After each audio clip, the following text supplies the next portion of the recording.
यो फर्स्ट को कुरा छ सर, यसलाई रोक्नु उचित किन अनुचित यो?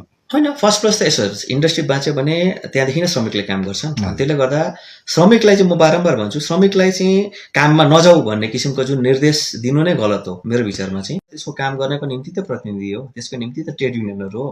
अनि श्रमिक वर्गलाई नेतृत्व गर्छु भनेर त ट्रेड युनियनहरू छन्। भनिसकेपछि ती तमाम ट्रेड युनियनहरू बरु एक ठाउँमा सङ्गठित भएर चाहिँ लेबर कमिसनरहरूसँग कुरा राख्नुपर्ने, मन्त्रीसँग कुरा राख्नु पर्यो होइन, त्यसरी कुरा गर्नुपर्ने हो। तर श्रमिकलाई नै अगाडि बढाएर श्रमिकको पछि लुकेर चाहिँ जुन ट्रेड युनियनहरूले चाहिँ, जुन तथाकथित व्यक्तिहरूले चाहिँ श्रमिकलाई चम्काएर श्रमिकलाई नै हाजिरा मारिकन सडकमा उतारेका छन्, दोषी उनीहरू छन्।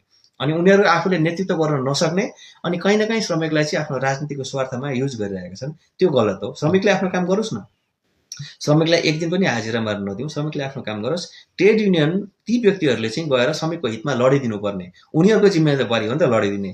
तर अफसोस उहाँहरूले नै श्रमिकलाई उल्टा तपाईँहरू यसरी गर्नुहोस्, हामी तपाईँको पछिबाट आएर चाहिँ तपाईँलाई चम्काएर नेता हुन्छु भन्ने किसिमको जुन नेरेटिभ छ त्यो दुर्भाग्यपूर्ण हो। त्यो श्रमिकले पनि बुझ्नुपर्छ होला ढिलो छिटो। भनेपछि अब पारदर्शीपूर्ण विकल्प चाहिँ के हो चिया बगान? पारदर्शीपूर्ण विकल्प भनेकै जिम्मेवारी हो। हामी चाहिँ कस्तो हुन्छ भने जस्तै अब गोर्खाल्यान्ड पनि भोटको बेलामा गोर्खाल्यान्ड भन्यो, प्रतिनिधि पठायो, त्यहाँदेखि चुपचाप, कसैले जिम्मेवारी छैन।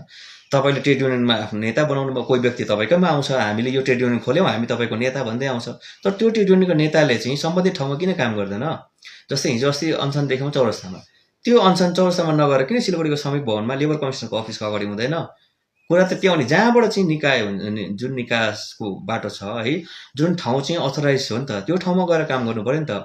एउटा पर्टिकुलर कमान्डले डिसिजन लिनु सक्दैन त्यो समस्याहरूमाथि, जुन समस्या चाहिँ मालिक पक्षको इन्टायर एसोसिएसन छ नि त, डिटिए होइन, श्रमिक पक्षको पनि एसोसिएसन छ नि त। अनि कानुनले तपाईँलाई मालिक पक्ष र श्रमिक पक्षको एसोसिएसन बसेर नेगोसिएट गर्ने अधिकार दिएपछि श्रमिकको त त्यसमा त्यस्तो भूमिका छैन नि त। आजको दिनमा श्रमिकको यो पदक्षेपले गर्दा कुनै कुनै ठाउँमा हामीले देख्छौँ नो वर्क नो पेको नोटिस लगाइदिएको छ, कुनै कुनै ठाउँमा मालिक पक्षले म्यानेजमेन्टै एबेन्डन गरिदिएको छ, हटाइदिएको छ। त्यो किन गर्नु बाध्य भयो? किनभने मालिककोमा लिगली त्यो राइट छ होइन। तर अब त्यो ठाउँसम्म श्रमिकलाई चाहिँ किन लाने?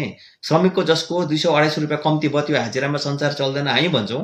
भनिसकेपछि श्रमिकलाई काम गर्न दिउँ न, श्रमिकले आफ्नो जति पाउनुपर्ने रोज कमसेकम त्यो रोजमा काम गर्दै चाहिँ गरोस्। त्यहाँभन्दा बेसी दिलाउने, त्यहाँभन्दा अधिक अधिकार दिलाउने त्यो जिम्मेवारी हो ट्रेड युनियनहरूको। तर ट्रेड युनियनहरूले नै कहीँ न कहीँ सम्बन्धित ठाउँमा काम नगरेर चाहिँ हामी यो उटपटाङ गरेर उल्टा श्रमिकलाई नै हामीले अझै दुःख दिने कार्य गरिरहेका छौँ। त्यो दुर्भाग्यपूर्ण। निकासको बाटो पनि यही हो। ट्रेड युनियनले मालिक पक्षसँग चाहिँ बसेर बात गर्नुपर्छ। अनि मालिक पक्ष भनेको एउटा कमान होइन, इन्टायर एसोसिएसनसँग, डिटिएसँग बस्न सक्नु पर्यो, लेबर कमिसनरसँग बस्नु सक्नु पर्यो। अच्छा।